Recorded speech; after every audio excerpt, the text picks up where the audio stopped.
ஒரு dress stitch பண்றது மட்டும் ஃபேஷன் டிசைனிங் கிடையாது. ஒரு ட்ரெஸ் டிசைன் பண்றதுக்கு முன்ன அந்த ட்ரெஸ் வேர் பண்றவங்களுக்கு என்ன மாதிரி பேட்டர்ன் சூட் ஆகும் அப்படிங்கறது அவங்க கூட டிஸ்கஸ் செஞ்சு அந்த ட்ரெஸ்ஸுக்கான ஸ்கெட்சிங், டிராஃப்டிங், பேட்டர்ன் மேக்கிங், அந்த ட்ரெஸ்க்கு என்ன மாதிரியான மெட்டீரியல் செட் ஆகும் அப்படிங்கறத அனலைஸ் செஞ்சு, பர்ச்சேஸ் செஞ்சு, ஸ்டிச் செஞ்சு, அந்த ஸ்டிச் பண்ண ட்ரெஸ்ஸுக்கு என்ன மாதிரியான எம்ப்ளிஷ்மெண்ட் ஒர்க் செட் ஆகும் அப்படிங்கறத யோசிச்சு அழகா ஒரு ட்ரெஸ் டிசைன் பண்றவங்க தான் ஃபேஷன் டிசைனர்ங்கிறவங்க. நம்மளோட ஃபேஷன் டிசைனிங் ஸ்டூடெண்ட்ஸ் இந்த மாதிரியான ப்ரொஃபஷனல் வேல தான் கிளாஸ் படிச்சுட்டு இருக்காங்க.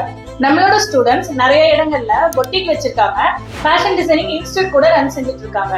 அது மட்டும் இல்லாம இங்க கோயம்புத்தூர்ல இருக்க நிறைய ஃபேஷன் டிசைனிங் இன்ஸ்டியூட்ல நம்ம ஸ்டூடெண்ட்ஸ் தான் டியூட்டரா ஒர்க் செஞ்சுட்டு இருக்காங்க. டாப் பொட்டிக்ஸ்ல எல்லாமே நம்ம ஸ்டூடெண்ட்ஸ் தான் டிசைனராகவும் ஒர்க் செஞ்சுட்டு இருக்காங்க.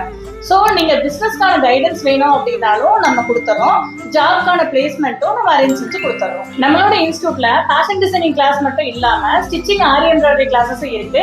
கோர்சஸ் எல்லாமே டைரக்டா வந்து படிச்சுக்கலாம், ஆன்லைன் மோட்லயும் படிச்சுக்கலாம். நீங்களும் அஃபோர்டபிள் ஃபீஸ்ல சென்ட்ரல் கவர்மெண்ட் சர்டிபிகேட்டோட ஃபேஷன் டிசைனிங் கோர்ஸ் படிக்கணும்னு நினைச்சீங்கன்னா கீழே போயிட்டு இருக்க நம்பருக்கு வாட்ஸ்அப் பண்ணுங்க.